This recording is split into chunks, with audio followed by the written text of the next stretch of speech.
Bueno, buenos días a todos. Muchas gracias por su asistencia, tanto presencialmente como a quienes están conectados virtual.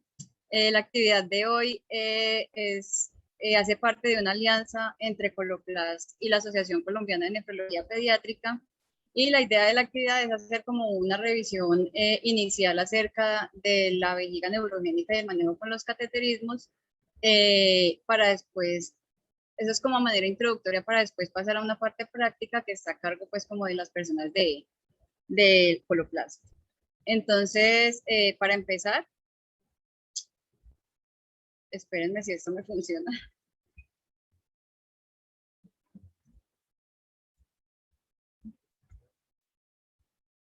Esta es mi declaración de conflicto de intereses.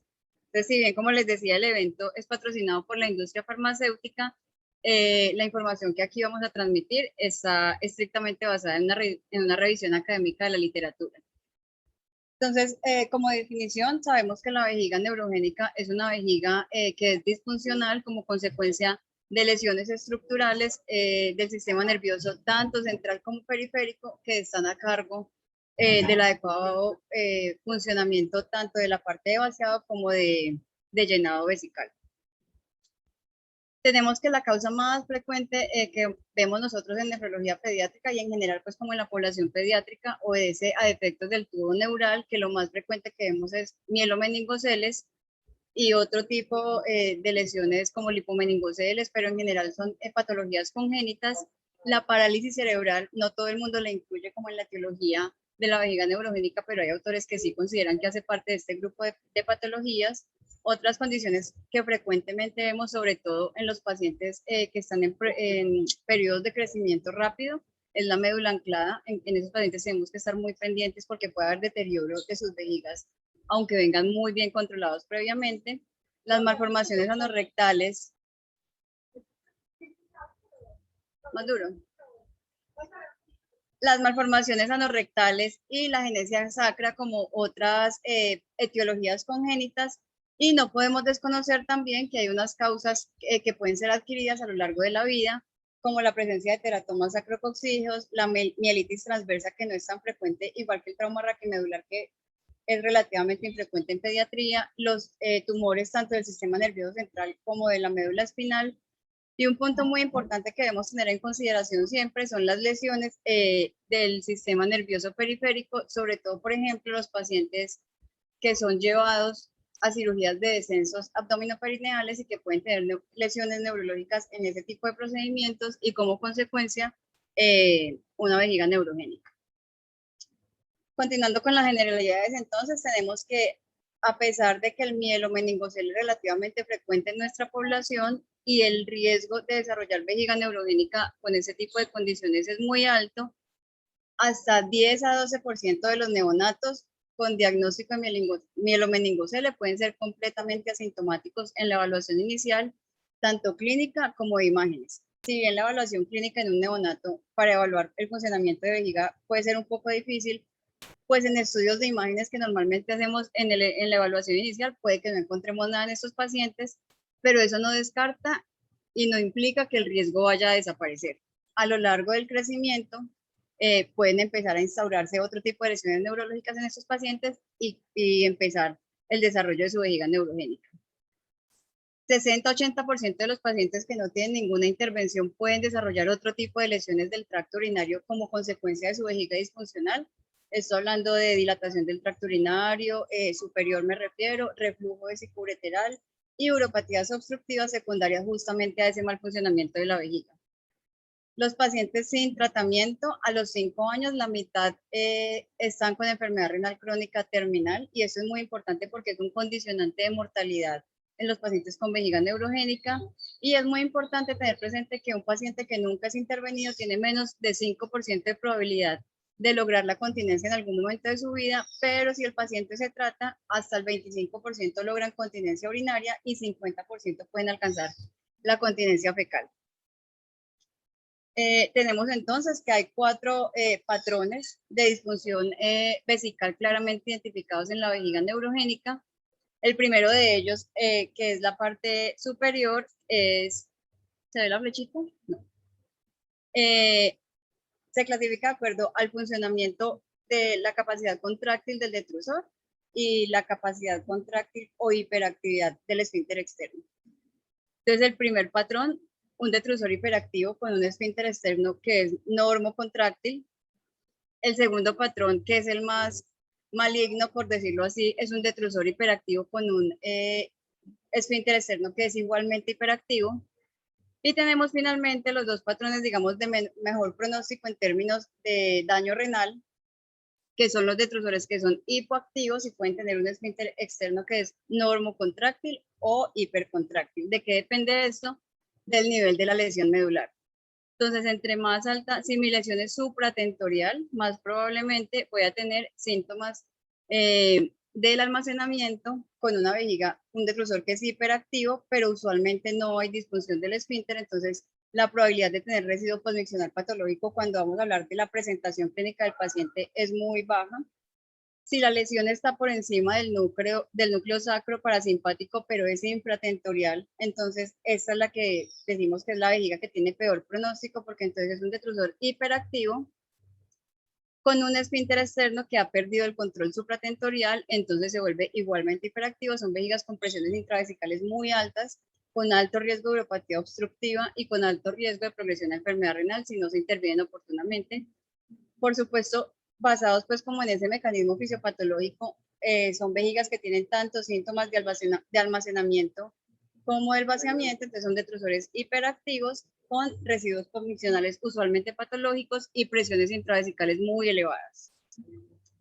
Finalmente, las lesiones que están por debajo de ese núcleo, que comprometen el núcleo sacro o las raíces que vienen más distales a él, entonces tienen predominantemente síntomas del vaciamiento, que puede cursar con un detrusor, con un esfínter que esté normoactivo o hiperactivo, y esto va a condicionar qué tanto residuo posmiccional o patológico tenga el paciente.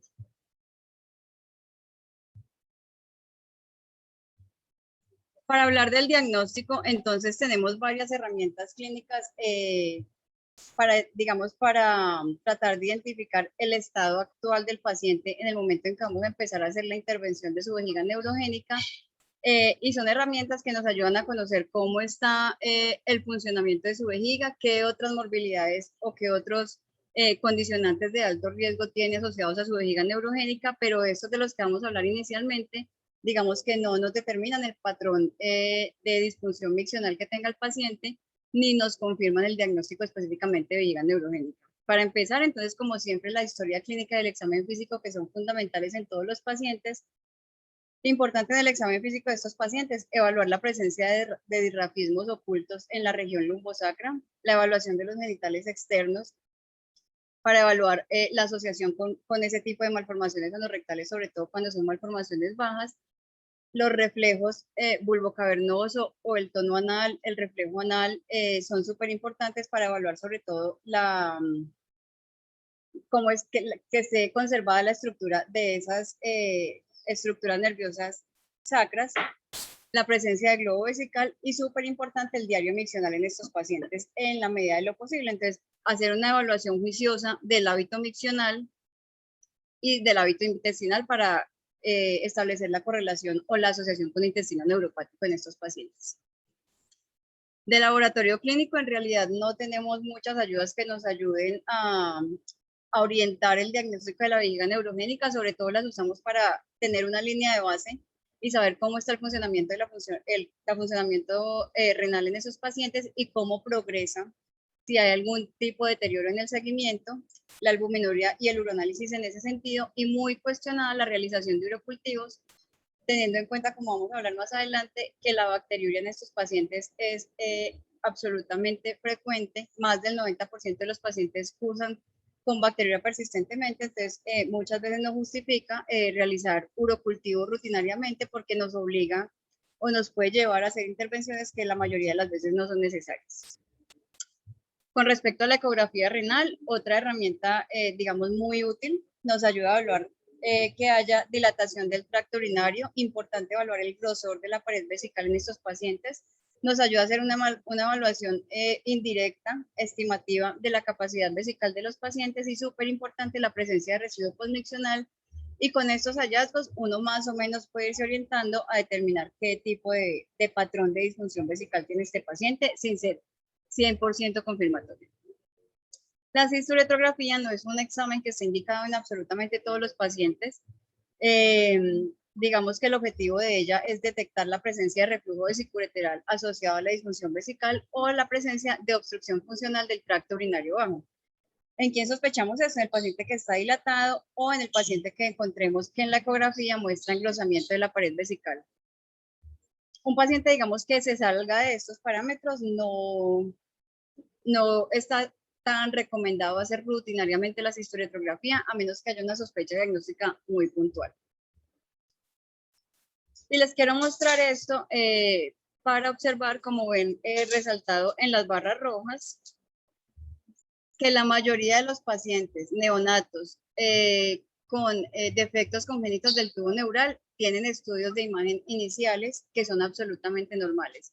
Hablando tanto de ecografía, como podemos ver ahí, cerca del 70% de las ecografías realizadas de estos pacientes son absolutamente normales y cerca del 90% de las cisturetrografías también son absolutamente normales. Eso no implica que el paciente se descarte del seguimiento o no requiera unas evaluaciones posteriores.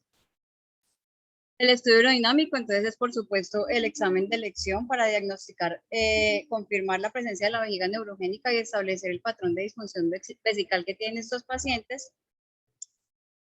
Lo principal es que nos ayuda a determinar cuál es el efecto que está teniendo esa lesión neurológica sobre el funcionamiento de la vejiga, nos ayuda a establecer con base en los hallazgos que encontremos cuál es el plan de tratamiento ideal para ese paciente. Y también, dependiendo de algunos parámetros como las presiones intravesicales, la obstrucción del tracto urinario inferior, determinar cuál es el riesgo de que esa vejiga nos lleve a una lesión del tracto urinario superior. ¿Cuándo realizar el primer estudio urodinámico? La recomendación en general es hacerla una vez el paciente resuelva el choque medular, y esto ocurre, hablando en términos de mielomeningocele, que es lo que más vemos nosotros, 2 a 3 meses después de la intervención quirúrgica, cuando se corrige postnatalmente, pero si el paciente es intervenido in útero, se supone que el choque se resuelve in útero también. Lo ideal en los pacientes que son corregidos in útero sería hacer la urodinamia antes de que el paciente se vaya del hospital para establecer su plan de tratamiento.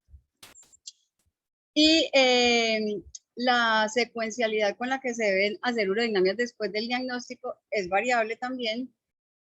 Muchos recomiendan con cierta periodicidad, anuales o semestrales. Sin embargo, la recomendación más grande que uno encuentra es hacerla en los pacientes de riesgo. ¿Cuáles son los pacientes de riesgo? Los pacientes que están en periodos de rápido crecimiento, que son los pacientes que tienen riesgo de hacer médula anclada y por lo tanto cambiar el patrón de su disfunción vesical. Los pacientes después de cualquier intervención neuroquirúrgica que también nos cambie el sitio de la lesión neurológica y cambie el patrón miccional nuevamente, o los pacientes que en el seguimiento clínico tengan algún cambio en su comportamiento usual, o porque se empiezan a dilatar, o porque se empieza a deteriorar la función renal, o porque empiezan a tener infecciones urinarias. En esos pacientes uno debería sospechar que hubo un cambio en el patrón de comportamiento de esa vejiga y debería hacer el estudio de control. Con respecto al diagnóstico, hay entonces dos enfoques para el diagnóstico. Un enfoque que es temprano o proactivo, que se hace inmediatamente después de que el paciente nace o se diagnostica la lesión neurológica, o en el momento en que el paciente hace la primera manifestación neurológica, que puede ser incontinencia en los niños más grandes, infección urinaria o dilatación del tracto urinario. Pero es un estudio que va dirigido, un enfoque, perdón, que va dirigido a diagnosticar e intervenir tempranamente la vejiga neurogénica. Hay otro enfoque que es tardío o expectante, en la que se hace un seguimiento, digamos, clínico al paciente en riesgo, y se espera a que aparezcan factores de riesgo de deterioro del tracto urinario superior o una lesión ya establecida. Y una vez aparece eso, entonces ahí se hacen los estudios y se interviene el paciente. Hablando entonces del abordaje proactivo, la intención de este abordaje es identificar tempranamente si el paciente tiene esos parámetros de alto riesgo para lesión del tracto urinario superior, que son una vejiga que sea pobremente distensible, que haya disinergia de trusor esfínter, que esto es lo que más aumenta la presión intravesical y más daña el tracto urinario superior, y ese daño del tracto urinario superior la mayoría de las veces es irreversible y por eso la importancia de intervenir tempranamente. Digamos, uno de los plus que le confieren a este tipo de abordaje es que un paciente y una familia que empieza a cateterizar tempranamente probablemente a largo plazo va a ser más adherente a ese tipo de tratamientos. El abordaje expectante, entonces, es un paciente que está en riesgo, se hace un seguimiento clínico, examen físico, anamnesis, pruebas de función renal, ecografía. Una vez aparece algún parámetro de alto riesgo o de deterioro, se hacen los estudios invasivos de la vía urinaria, que sería la cistoretrografía y la urodinamia. Y si hay algo alterado en esos estudios, entonces ahí sí viene la intervención, que puede ser la intervención farmacológica y con el cateterismo limpio intermitente en el caso en que estén indicados. Digamos, quienes abogan por este tipo de enfoques justifican que evita usar cateterismos en pacientes que de pronto no tengan indicación, igualmente tratamientos anticolinéricos en pacientes que posiblemente no lo requieran, y ellos aseguran que los tractos del tracto urinario superior en alguna medida pueden ser irreversibles. También el hecho de que una familia no tenga que empezar a sondear a un bebé desde tan temprano probablemente disminuye la ansiedad alrededor de la enfermedad y por supuesto que no realizar cateterismo, no intervenir farmacológicamente, pues disminuye los costos en la atención. Sin embargo, el impacto del tipo de abordaje que se use se basa pues como en la tasa, en qué tan frecuente es el daño renal con uno u otro abordaje, qué tan probable es que resuelvan esos cambios del tracto urinario inferior y en términos de necesidad de intervención quirúrgica, mirar cuál tipo de abordaje aumenta o disminuye el riesgo de intervención quirúrgica. Con respecto al deterioro del tracto urinario, esto es una comparación entre los dos tipos de abordaje.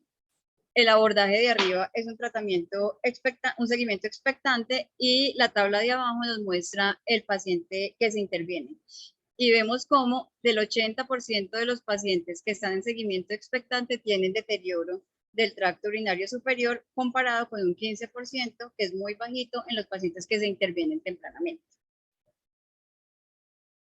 Con respecto a la presencia de cicatrices corticales, que definitivamente es un daño que ya es irreversible en cualquier tipo de paciente, independientemente de la causa de la cicatriz, entonces se duplica la probabilidad de que tengan cicatrices corticales probablemente asociadas a las infecciones urinarias en los pacientes que tienen seguimiento expectante versus los que se intervienen tempranamente.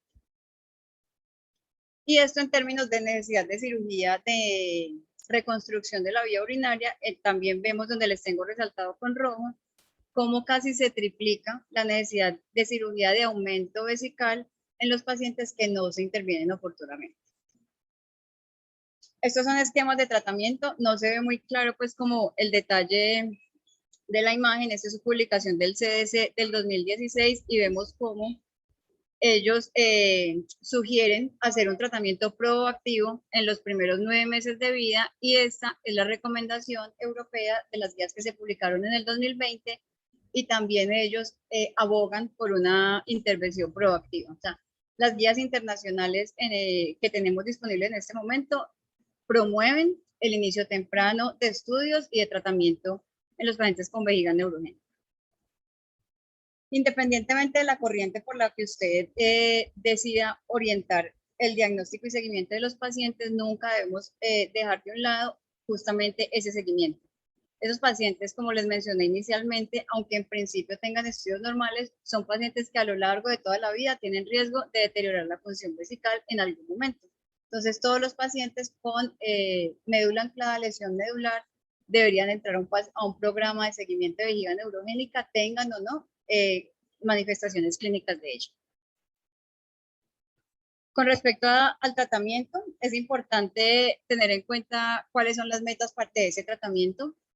La primera de ellas, porque es lo que más deteriora la función renal, es normalizar la presión intravesical con el fin de preservar la función renal, lograr la continencia social, esto sobre todo en la medida en que los niños avanzan en el crecimiento y por supuesto reducir el riesgo de infección urinaria. Otro punto muy importante que a veces nosotros obviamos por el grupo de edad que manejamos es la sexualidad de estos pacientes cuando alcancen edad adulta. Eso también digamos que se vuelve una meta del tratamiento en el adolescente y el adulto que va a ser manejado por urología.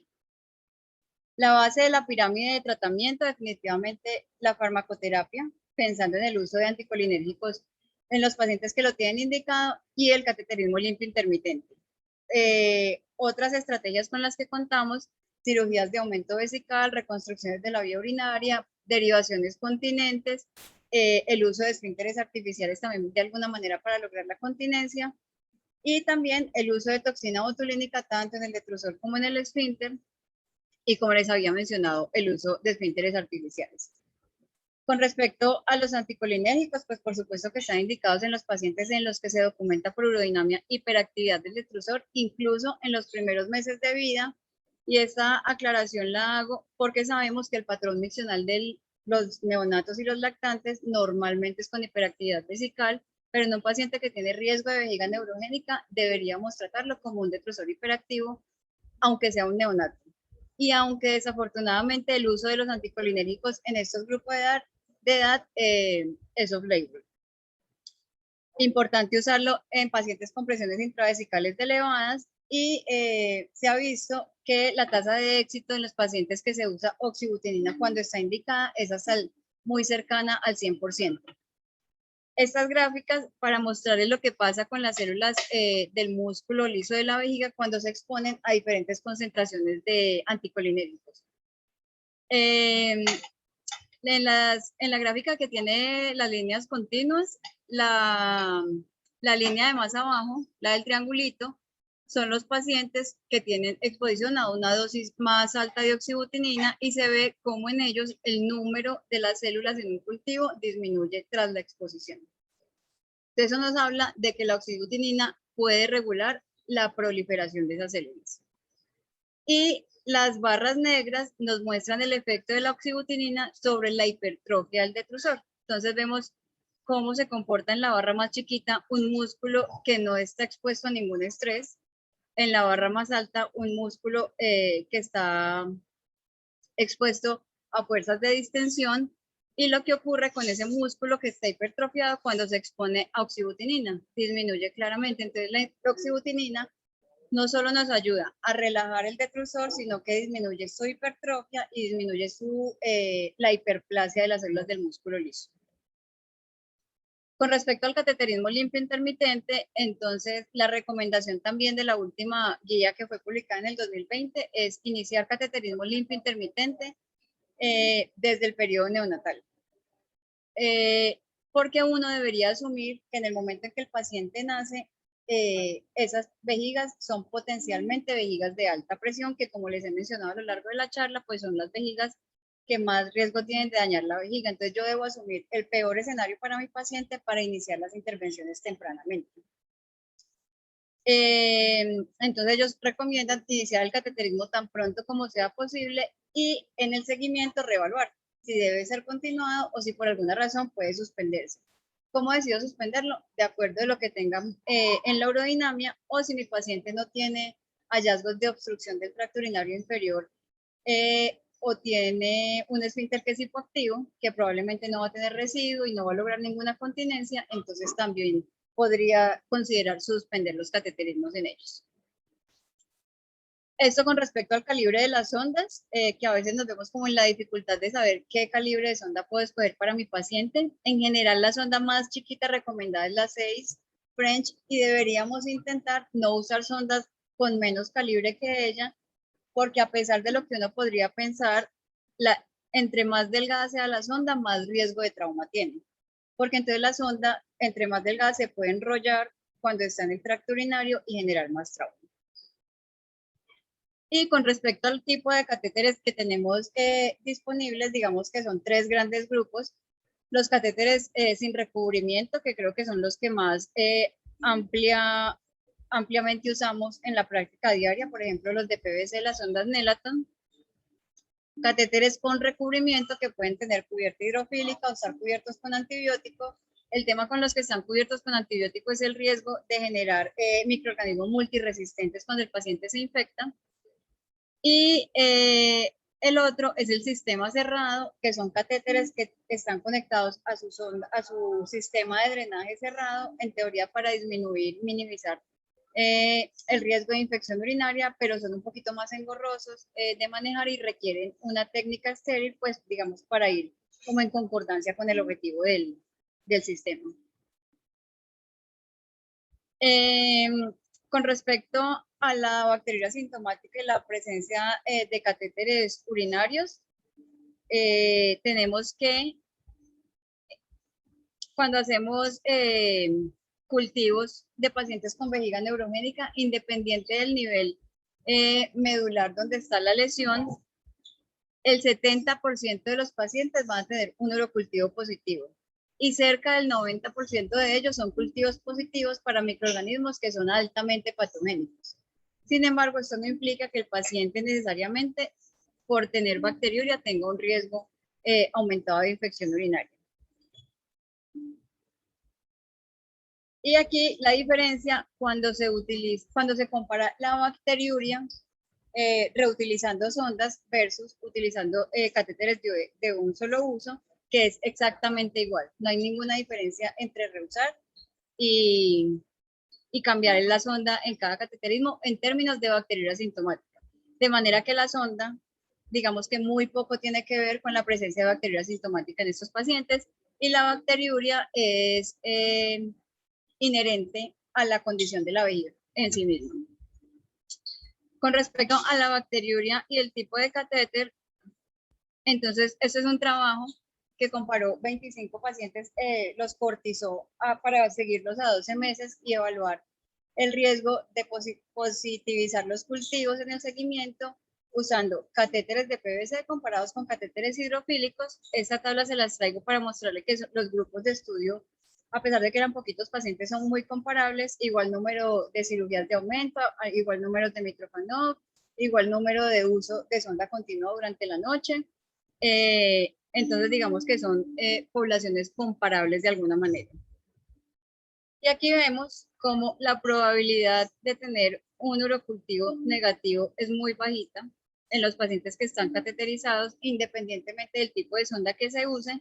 Y cuando ya entraron a evaluar los aislamientos, pues por supuesto que la E. coli manda la parada, como en todos los aislamientos, independientemente de cuál sea la condición que estamos evaluando.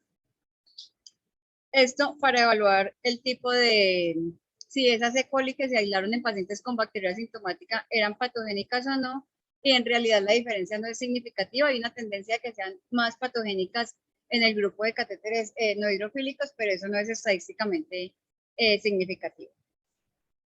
Sin embargo, cuando uno entra a evaluar si tener bacteriuria en un paciente con vejiga neurogénica representa algún riesgo para ellos, y definitivamente no.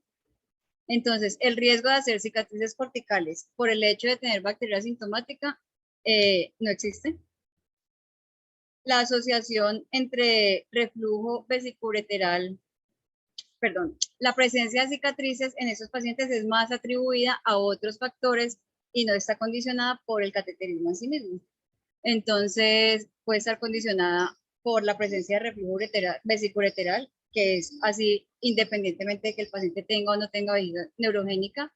El paciente con infecciones urinarias recurrentes, por supuesto que también tiene más riesgo de desarrollar cicatrices corticales.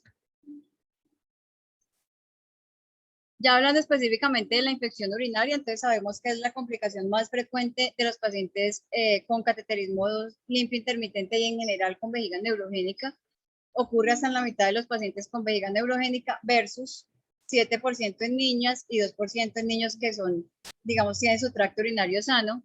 Es exactamente igual la prevalencia de infección urinaria independientemente del sexo del paciente en este grupo poblacional específicamente.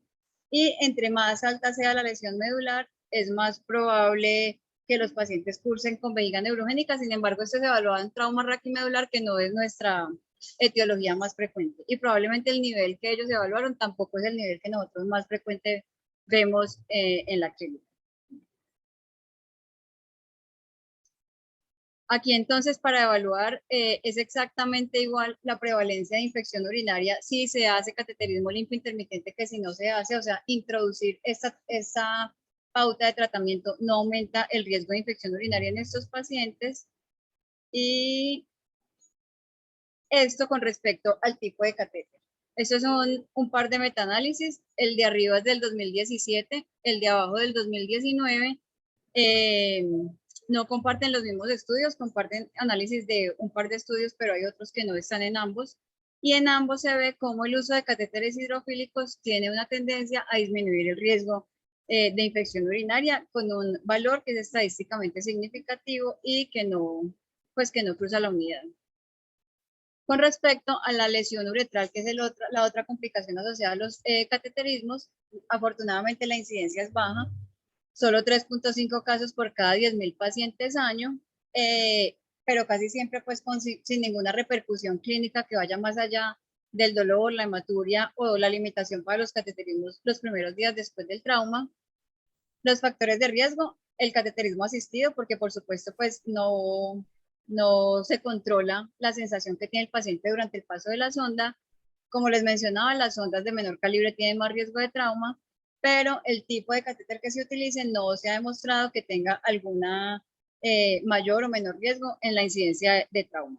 Sí puede disminuir un poco la hematuria microscópica, pero no la macroscópica, entonces no parece ser algo significativo, y esta es la conclusión del mismo metaanálisis que les mostré hace un momento, donde se ve una tendencia de las ondas hidrofílicas a disminuir el riesgo, pero definitivamente no es estadísticamente significativo. Y este otro trabajo que evalúa como las complicaciones traumáticas y también como la satisfacción del paciente con el uso de un tipo u otro tipo de catéter, hablando de catéteres sin recubierta, o sea, la Nelaton que usamos tradicionalmente versus sondas con cubierta hidrofílica.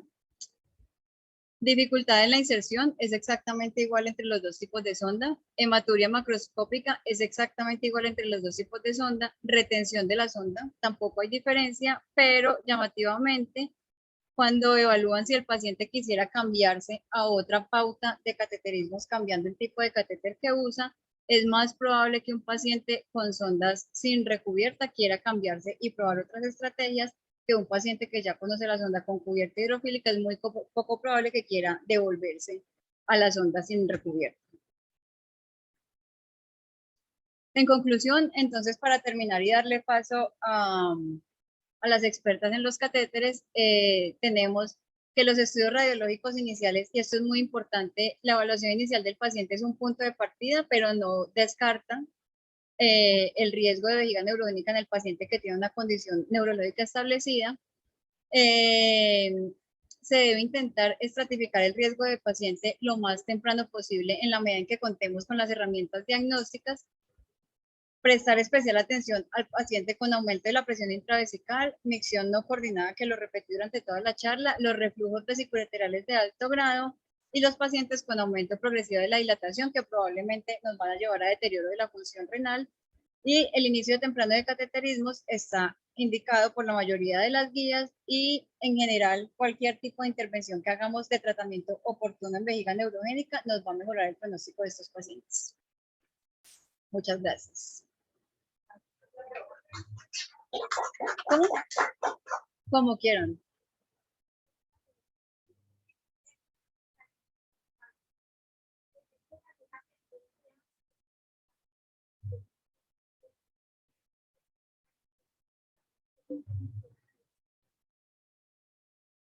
No, en realidad esa no es una tendencia, es claramente una disminución del riesgo con el uso de catéteres hidrofílicos, pero no hay ninguna especulación alrededor de cuál podría ser la razón por la cual disminuye el riesgo. No sé si alguien en el auditorio virtual tiene alguna pregunta.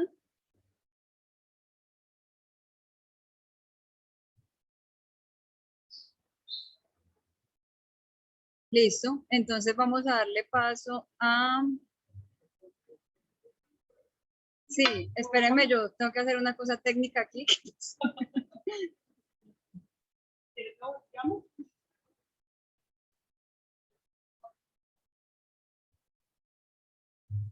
Ah, bueno, sí.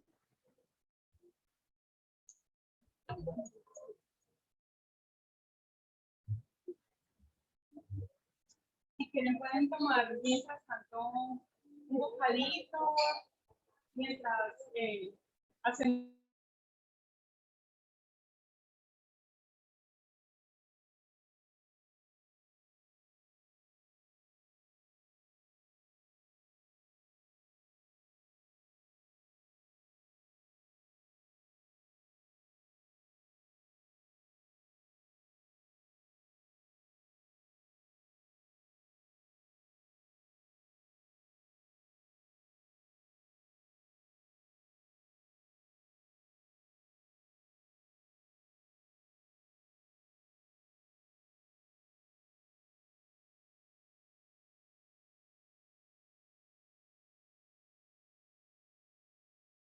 En el día a día de nuestro trabajo nos hemos dado cuenta que tan importante es que ustedes entiendan y sepan cómo perciben los pacientes el tema del cateterismo. Al parecer hay muchos estudios con respecto a si la fricción, si sí, si no, ateremia, no ateremia, pero nadie nunca se pregunta cómo se siente el paciente, que es quien en realidad es lo que deberíamos preguntarnos, cómo es la percepción del paciente frente al cateterismo. Eso en realidad es la humanización del cateterismo y es a lo que nosotros queremos que ustedes puedan lograr entender independiente de todos los estudios que hayan. Nunca lo hacemos, desafortunadamente en consulta no le preguntamos cómo te sientes, ellos, pues ustedes lo saben mejor que nadie, ellos hacen este procedimiento de 4 a 8 veces al día. Entonces, imagínense ustedes cómo podemos nosotros, desde el consultorio, desde una fórmula y desde un producto de alta calidad, mejorar la calidad de vida del paciente.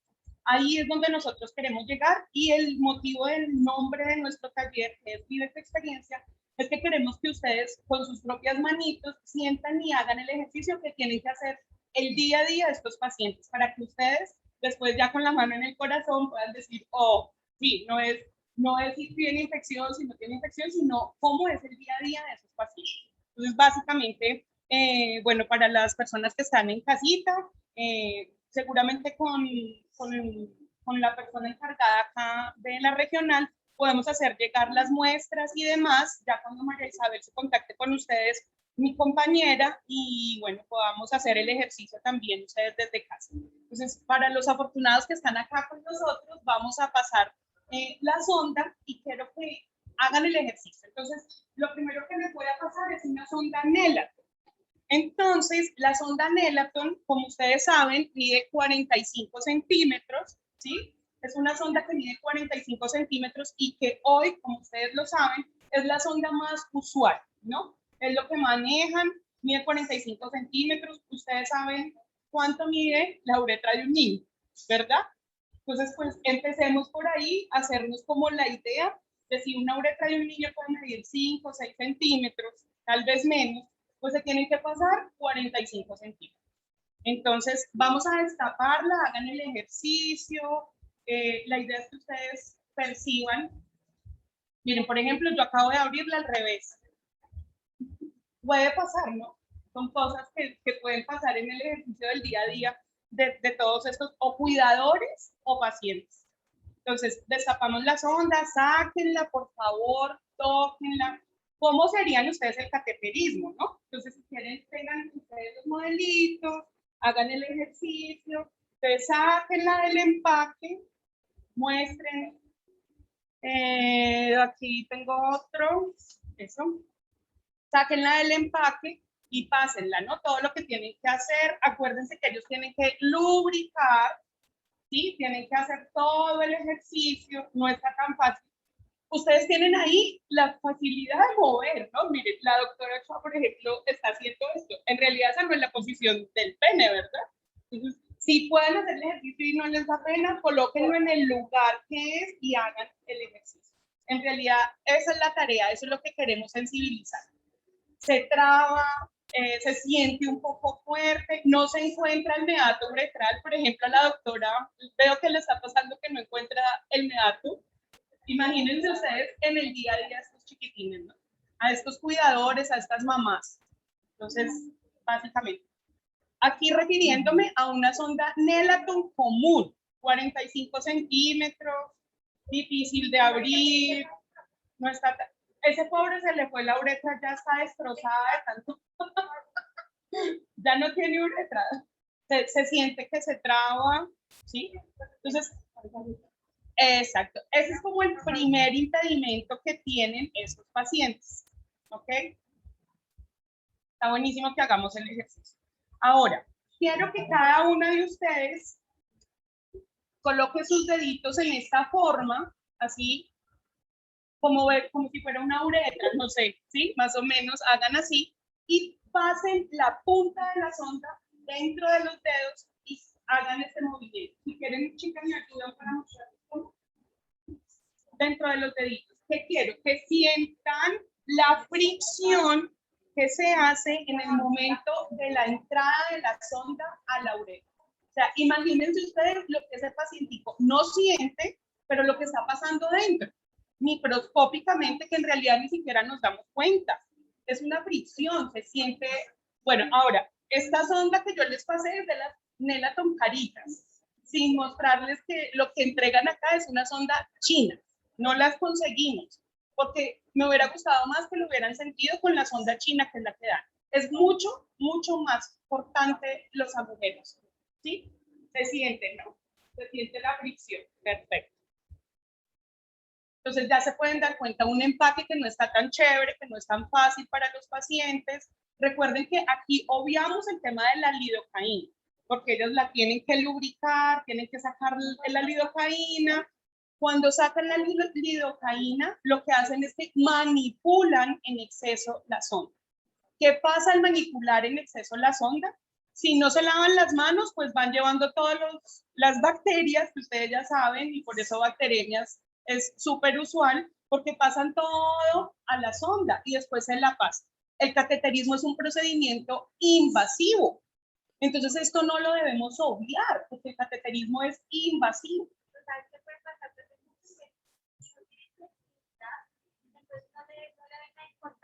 Gracias, gracias. Eso que dice la doctora es muy cierto. De pronto le comento a las personas que están conectadas. La doctora dice que cuando las pacientes no tienen o los pacientes no tienen sensibilidad, que es muy usual, entonces obvian todo esto que estamos hablando de la fricción. Incluso uno desde el consultorio también dice, no, pero si no siente, pues no importa, ¿verdad? Pues no importa, vale 100,000 pesos menos, vale 10,000 menos, 50,000 menos, qué sé yo. Entonces, ellos por lo general ni siquiera lubrican. Yo que estoy en el día a día con los pacientes y que estoy en el trabajo con ellos, en la capacitación de cómo realizarse un cateterismo correctamente, no se lubrican. Lo más usual es que la lidocaína no la usan o que la lidocaína no se las den en la DPS porque les entregan solo la sonda y no les dan ni lidocaína ni guantes. Ok, ¿sí? No se lavan las manos, muchos no tienen ni agua en realidad, porque hay muchos pacientes, pues ustedes saben que son de estrato bastante bajo y no tienen acceso a muchas cosas. Bueno, entonces eso como por esa parte. Entonces, hay otro catéter que es la sonda Actrim de Brown.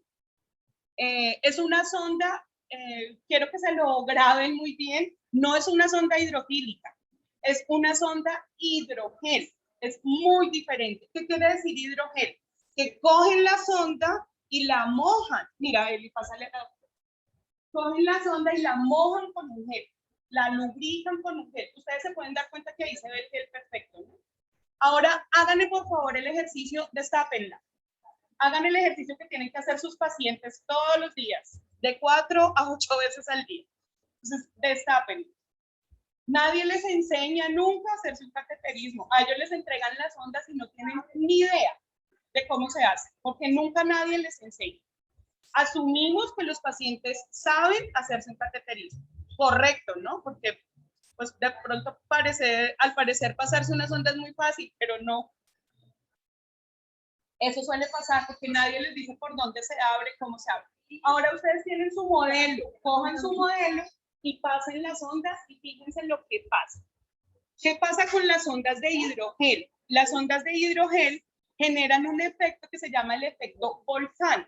¿Qué pasa? Cuando pasan la sonda que aparentemente está lubricada, y esto también nos pasa con la sonda Nelaton, el lubricante se queda en la punta, efecto volcán del lubricante. Entonces, es un efecto placebo que nos hacemos, que pensamos que el paciente sí está pasando un catéter lubricado y es mentira, porque al final la sonda entra seca. Ustedes mejor que nadie saben qué pasa cuando una sonda entra seca. Es lo que hablaba la doctora ahorita en su charla y es el trauma uretral. Les recuerdo, de 4 a 8 veces al día se realizan el procedimiento de por vida. O sea, esto no se lo hacen una vez, se lo hacen toda la vida. Entonces, pues digamos que ese efecto que se produce, efecto volcán, en los pacientes, pues genera traumatismo. Recuerden que el paso de estas puntas genera fricción y empieza a romper la uretra. ¿Listo? Es básicamente eso. Quiero que les quede claro el tema del hidrogel, porque a veces nos dicen que todo es la sonda hidrofílica. No, no todas las sondas son hidrofílicas. Hay hidrogeles, hay hidrofílicas y hay prelubricadas y hay lubricadas. ¿No? Eso es todo un tema. Pero entonces, bueno, básicamente estas son las más conocidas en el mercado, por eso las trajimos el día de hoy. Entonces, ¿pudieron hacer el ejercicio? Ok. Listo. Tenemos otras sondas en el mercado, creo que esta es acá muy común en Medellín, se llama la sonda Cura.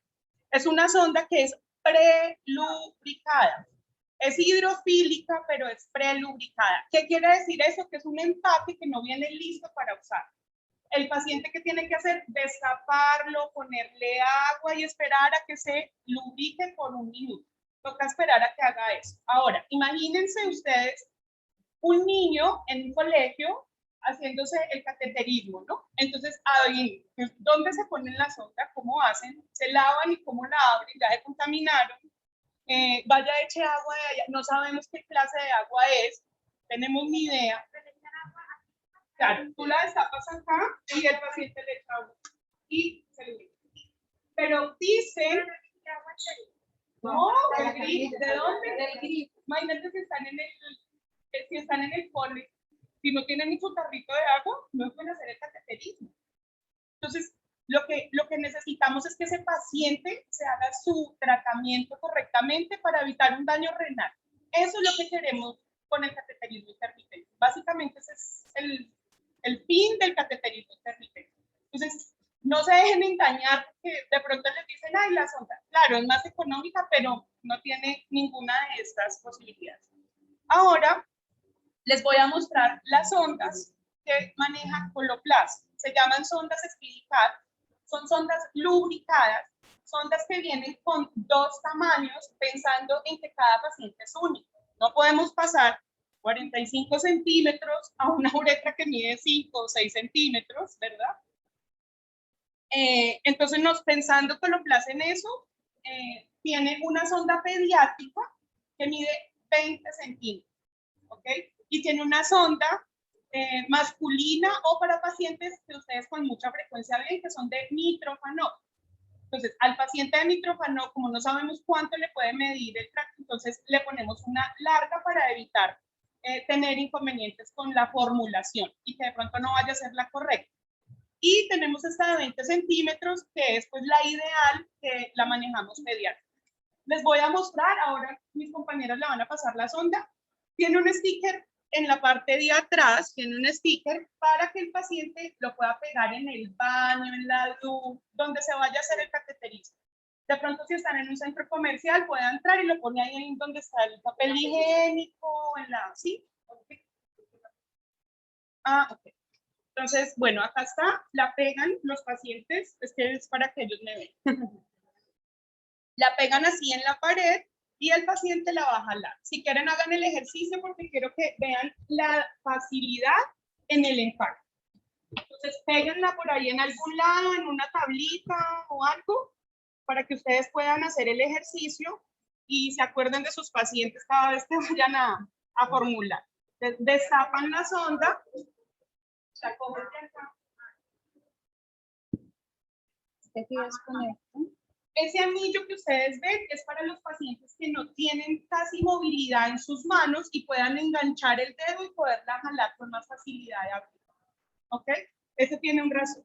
Saquen la sonda, tóquenla. Y lo que quiero que por favor se Interioricen y se lleven, toquen las puntas, vuelvan a colocar sus puntas de esta manera y pasen la sonda. Pásenla. No se siente, ¿verdad? Es súper suave, cero fricción. ¿Qué le garantizamos al paciente cuando hay cero fricción? Que le vamos a cuidar su uretra para toda la vida. No van a tener lesiones, no van a tener trauma uretral, que es una de las preocupaciones. Les repito, se hace en el procedimiento de 4 a 8 veces al día. ¿Sí? Entonces, importante. Entonces, hay características importantes que quiero que se lleven. Los tamaños. Es un tamaño ideal para niños, es pediátrica. Nosotros manejamos desde la calibre 6 hasta la 14. En el caso de ustedes sería 6, 8 y 10, lo más usual. ¿Sí? Colocar el tema de pediátrica y ya está. Ahora, como tienen esa sondita ahí, tienen la Nelaton y toquen las puntas. En una mano de la Nelaton y en otra de la Spidical. Y tóquenlas. Simplemente tóquenlas y tengan la sensación de lo que sienten sus pacientes. Dime.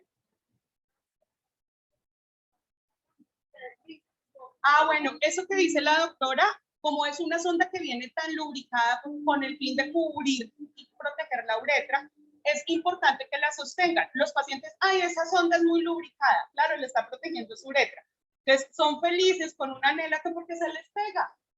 Claro, entonces sueltan las manos y no se cae. ¿Qué está haciendo? Dañando la uretra. Pero ellos son felices porque la sonda no la tienen que coger. Entonces, en el ejercicio de que ustedes puedan hacer, en pasar la sonda Spidical por el modelo, van a sentir la facilidad y la forma correcta y cómoda de hacerse un cateterismo.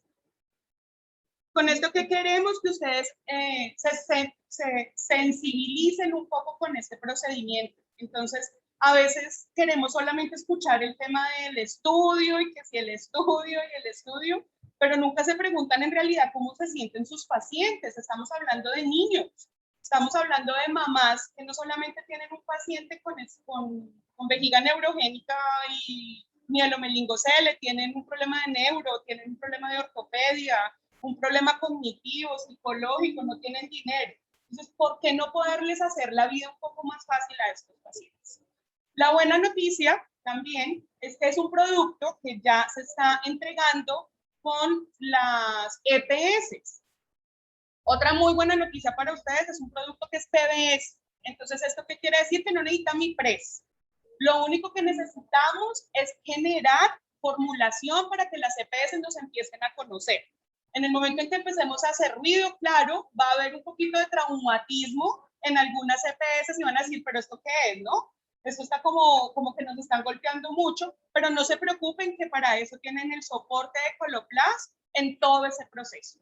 Porque adicional a que tienen el mejor producto en el mercado para sus pacientes, cuentan con nosotros de tras bambalina. ¿Qué quiere decir eso? Que en el momento en que ustedes generen una fórmula, se comunican con María Isabel o con alguna de mis compañeras del distribuidor y nosotros nos encargamos de ahí en adelante de todo. ¿Qué quiere decir de todo? Nosotros capacitamos a sus pacientes para que hagan un buen cateterismo, porque los pacientes no saben hacerse el cateterismo. Cuando yo manejo pacientes chiquitines de que ustedes nos mandan, resulta que ellos se hacen el cateterismo acostados. Y es normal y después entonces salen infecciones y no sé qué. El cateterismo intermitente no se puede hacer con un paciente acostado. Tiene que tener una inclinación para que podamos evacuar todo el residuo que queda en la vejiga. Cuando un paciente aprende eso, de verdad que la vida les cambia, porque ellos por lo general hacen el cateterismo acostados con sus bebés. Entonces, en el momento en que ellos aprenden a hacer un cateterismo, les cambia la vida, porque ya empezaron a sacar, no tenía de residuo 70 o 20, o sea, era muy poco, y bueno, pues estaban haciendo el cateterismo. Entonces, con Coloplast, entonces van a tener como la oportunidad de que nosotros podamos hacer el seguimiento, tanto en el proceso de hacer un cateterismo correcto, como en el tema de la entrega en Zoom con las EPS. Nosotros hacemos todo ese seguimiento para que ustedes estén tranquilos en el momento en que formulen, puedan decir, listo, ya sé que mi paciente tiene un buen producto y una asesoría. ¿Listo? Les voy a dejar con mi compañera María Isabel para que les explique un poquito el tema de la formulación. Bueno, en sus manos está la tarjetita. En esa tarjetita, digamos que tenemos una guía de formulación. La parte de arriba está como debería quedar formulado, que es catéter vertical lubricado de baja fricción. Y colocar el número 3. Eso es bien importante. Ya, entonces, catéter vesical lubricado de baja fricción. Entonces, eso es como generar la fórmula, como decía Mónica, lo importante es que las EPS empiecen a ver un volumen de fórmulas. Es el camino con el cual hemos logrado finalmente que las EPS digan, hay que codificarlo y entregarlo. Porque los pacientes cada día están más informados. Ya estamos haciendo seminarios también para los pacientes en los que ellos están viendo la tecnología y los mismos pacientes ya dicen, bueno, hay una tecnología mejor que va a cuidar mi letra, yo también la quiero tener para mi vida. Entonces, los mismos pacientes ya están haciendo, digamos, que presión también en su EPS para tener sus derechos, porque finalmente es una sonda PBS que tiene que ser cubierta por las EPS. En la parte de abajo de la tarjeta encuentran los códigos de diagnóstico. Entonces, esos dos códigos son los más utilizados para poder atraer en la fórmula el diagnóstico y asimismo generar la formulación. En la tablita gris encuentran los French, en el caso que hablaba Mónica, el caso de pediatría 6, 8 y 10 French. Nosotros tenemos versión masculina, en el caso de espina bífida, como ya lo mencionó, para el micrófono sería la sonda larga, y en el caso de los demás niños de espina bífida tendríamos las sondas 6, 8 y 10 French.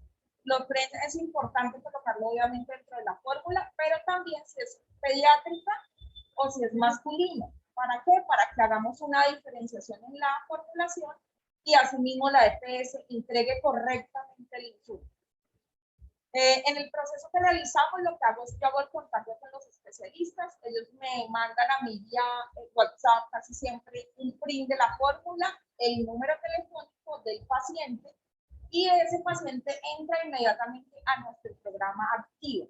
Nosotros tenemos un programa de pacientes que se llama Activa, en el que el paciente ingresa y va a tener una cantidad, digamos, de prebendas con coloplastia. Desde que ingresa, Mónica va a hacer una llamada, una entrevista inicial, vamos a tener los datos completos del paciente y le vamos a poder realizar una capacitación completa de cateterismo, tanto al niño como a su cuidador. Adicional de eso, se le envían muestras suficientes para que el paciente, mientras la EPS le entrega, pueda tener su tratamiento e ir adhiriéndose a él, que es lo que realmente queremos como objetivo, el paciente que totalmente adherir al tratamiento con las otras citas. Luego de eso, tiene una etapa siguiente, que es otra asesora, que va a ayudarle al paciente con la autorización de la EPS. Entonces, no lo dejamos solo en ningún momento, se le hace el acompañamiento tanto en el cateterismo como en el trámite administrativo para que el paciente no pierda su fórmula y la entregue.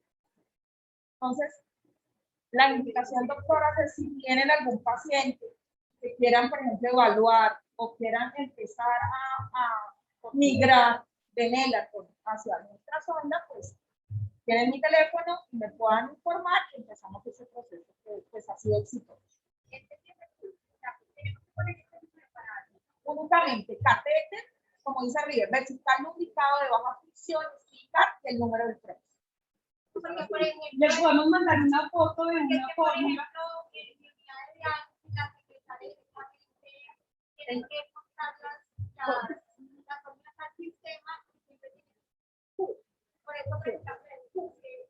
Tenemos los códigos.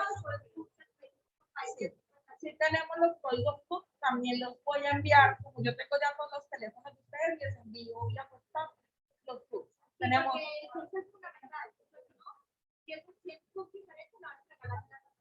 Sí, tenemos ya identificado cuáles son los CUPs y también el de diagnóstico.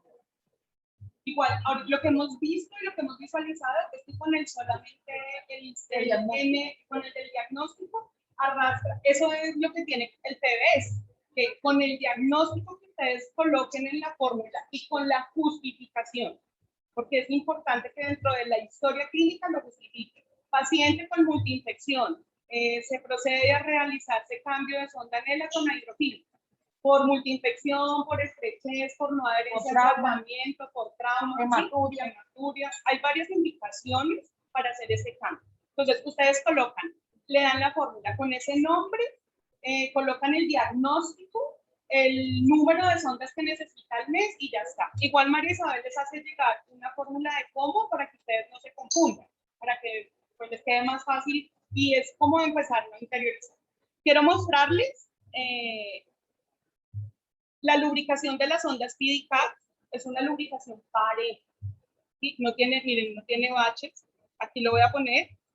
Miren una sonda Nelaton. Acá está. Esto es una sonda Nelaton. Le acabo de hacer un test de lubricación. Esta es una sonda PIDICAT. Fíjense que no tiene ningún tipo. ¿Y me prestan una brown? Por ahí. ¿Está destapada alguna? Tienes esa que está destapada. Entonces vamos a hacer el ejercicio de una sonda con hidrógeno. Fíjense. Quiero que vean. Es una sonda por el mercado, dice ser hidrofílica. Pues vuelvo y la paso para que ustedes se den cuenta.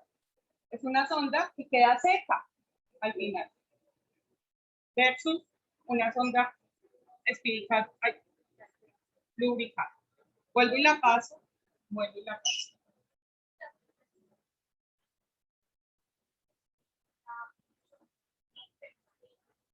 Sí,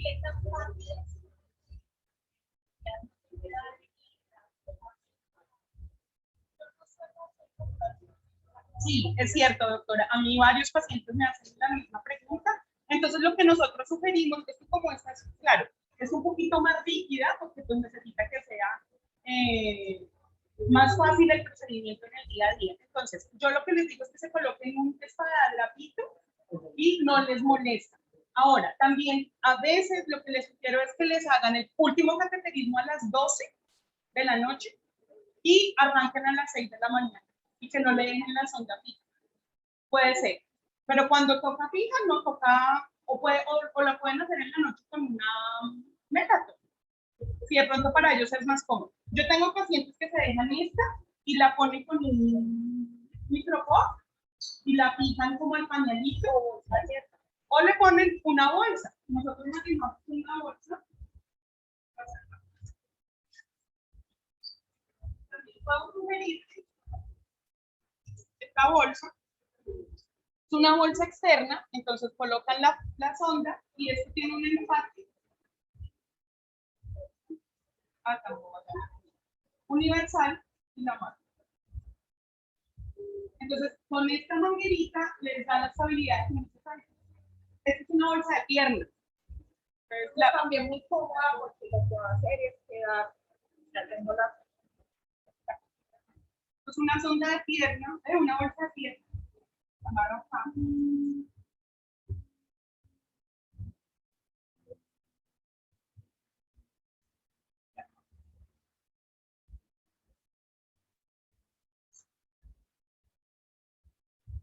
Esta es una bolsa de pierna. La pueden poner acá o acá, o en la silla de ruedas. Y queda con las sondas PIDICAT. También Algo importante que tiene es esta válvula que permite entonces vaciar la orina y ya soltarlo que esté en la noche. Sin embargo, tenemos de capacidad de 600 y 2000. Que 2000 sería un buen lugar para la noche porque pues, abarcaría el volumen de la noche. Muéstrame la bolsa. esta es la bolsa. La pueden conectar a unas sondas PIDICAT teniendo en cuenta que tienen un empate universal. Entonces pueden colocarla, si no es a una bolsa PIDICAT, puede ser a cualquier bolsa, Cistoflow, porque esto es universal. Bueno, esta bolsa la utilizan 5 días, una semana aproximadamente. Esta la utilizan pacientes con incontinencia con nuestro colector urinario, pero digamos que eso no aplica para ustedes en el caso, pero esta bolsa la usan. No sé si tengan alguna pregunta. De pronto les queda un poquito de duda con el tema de la formulación. pero María Isabel se los irá aclarando tranquilas, que se comunica con ustedes y les manda la información para que estén tranquilas con el tema de la formulación. Pues básicamente era eso, poder dejar pues sembrada esa semillita en ustedes, que son realmente las personas encargadas de cambiarle la vida a estas personas, ¿no? Porque si no estamos de la mano con los especialistas, pues ¿con quién más? Ustedes son los que en realidad están tras bambalinas cambiándole la vida a los pacientes. Y pues cuenten con Coloplas para todo este apoyo post-formulación, que ustedes sientan tranquilidad, que sientan paz en el momento que estén formulando un producto que no solamente es de alta calidad, sino que tiene un personal y un servicio detrás. ¿Listo? Adicional, doctoras, pues lo que hacemos también en algunas circunstancias es hacer evaluaciones de servicio. Cuando tenemos un paciente que tiene sonda de negra, a veces es difícil cambiarlo hacia una sonda lumbar. El procedimiento que hacemos es que ustedes me indican cuál es el paciente, Mónica lo aborda y se le hace primero una evaluación de productos. Enviarle el producto, hacer que la adherencia al tratamiento se dé. Ustedes se le envía un resultado con un formulario donde hay absolutamente toda la evaluación y posterior a eso ustedes pueden hablar con entonces es otro mecanismo que también tenemos para, digamos, iniciar a un paciente hasta que esté listo lubricado. Pues opciones también las tenemos. Algo que se me olvidó y que creo que es muy importante para ustedes en el tema de la formulación es que si ustedes formulan esta sonda, van a evitar formular una lidocaína y unos guantes. Ya vieron que no es necesario, no la tocan, ¿sí? Entonces, digamos que aquí va a ser un tema de costo-beneficios, porque a veces a ustedes les preocupa un poco el costo del producto. Les voy a contar que un tarro de lidocaína vale 14.000 pesos y les dura un día. Y no les sirve porque se queda en toda la punta. Entonces, una sonda de nosotros puede costar 8.000, 10.000 pesos, depende de las negociaciones con la EPS. Y ya no necesitan lidocaína, no necesitan guantes y van a disminuir riesgo de infección, cero fricción. Para mí lo más importante y calidad de vida del paciente. O sea, le van a cambiar la vida a sus pacientes y a sus cuidadores. Y el acompañamiento. Ayer hablaba con una doctora y me decía, mi preocupación más grande, yo estoy formulando marca, pero no hay nadie detrás. Yo no puedo, digamos que ustedes como tienen limitado el tiempo, obviamente, incapacitar al paciente en el procedimiento, porque ellos inicialmente de pronto lo tienen, pero después tienen muchas preguntas, sobre todo las mamás cuando están iniciando. Entonces, que haya todo un grupo interdisciplinario de Coloplas detrás, dando ese soporte, y de nuestro distribuidor aliado, que son las niñas que ven, que es TMC, entonces da un soporte a la familia para dar tranquilidad también al especialista, porque dice, bueno, no estoy solo, están haciendo experimentos, hay preguntas, dudas, cosas que arreglar, Coloplas en casa. Nosotros les hacemos llegar ahí dentro del bolsito que les vamos a dar ahorita. También pues tienen todo ese soporte con nosotros, ¿no? Nosotros les hacemos llegar estos libritos para que le entreguen a los chiquitines y a sus cuidadores, donde explica de manera tipo cuento para que ellos empiecen a adherir al tratamiento de la forma más sencilla, que ellos lo vean algo normal, que lo vean algo bonito. Para ellos que se hagan cateterismo es lo peor que les puede pasar en la vida. Pero cuando uno les hace ver que eso es lo que les salva su riñón y que no van a tener diálisis y que ellos les cambia el concepto. Obviamente nosotros nos encargamos de hacer esas capacitaciones con los pacientes, pero pues ustedes que sepan qué es lo que hacemos nosotros también. Entonces les entregamos este librito, tipo cuento, aquí hay algunas preguntas sobre el catéter, muñequitos para que pinten y empiecen a hacerlo un poco más fácil, ¿no? Y que se vayan metiendo en el cuento de una manera fácil. También a las niñas, que es lo más complejo, y lo que queremos es buscar que los niños sean independientes y que sean útiles cuando estén grandecitos y que no estén amarrados a su mamá toda la vida. Entonces manejamos este dispositivo también, eso se los entregamos nosotros. Es un espejo que les va a facilitar a las niñas poder encontrar su uretra. Y esto se pone así, y ellos acá se amarran y pueden hacerse con sus manos libres encontrar su uretra a las chiquitinas. Entonces, esto les cambia la vida a ellas también. Entonces, son herramientas que vamos buscando desde Coloplas para poderle hacer la vida más fácil a estos pacientes. Y que no renuncien al tratamiento, porque ellos no se lo hacen por pereza. Ay, la lidocaína, ay, me toca llevar el bolsito con no sé qué, con Sisema. No, ya no, la sonda, ya, la pueden doblar, es súper fácil, no le va a pasar nada, no se da. Un producto cuando se inicia el cafeterismo, que es algo que Mónica ha vivido bastante con las mamás y las niñas, que ni siquiera ellas reconocen obviamente la anatomía de su hijo. Entonces, hacerle el taller con el espejito, que identifiquen por dónde debe ir la sonda, parece algo que obvio, pero cuando estamos en contacto con los pacientes, ese taller hace la diferencia. Yo Les da mucho miedo porque su bebé es pequeño, recién nacido, manipular. No es fácil para la mamá. Entonces, hacer ese taller ha hecho la diferencia para que las mamás tengan seguridad y no desistan de hacer el cateterismo a su bebé. Adicional, cuando hay la transición de niña a mujer y llega la menstruación, esa es otra, digamos, otra instancia para la mamá y la niña difícil. Y que ellas piensan que al llegar la menstruación ya no deben hacerse el cateterismo en ese momento, porque entonces, pues, ¿cómo? Toda esa explicación se le hace a las niñas y a las mamás y evitamos la decepción. Eso es muy usual, porque cuando empiezan con el cateterismo, por lo general hacen el cateterismo por la vagina.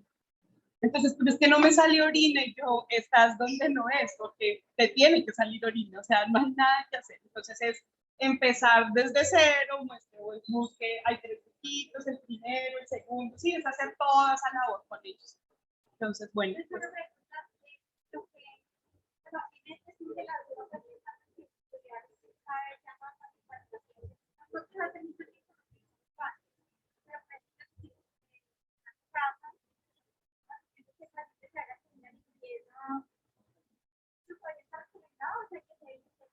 Cuando ustedes limpiarse con que vaya limpia y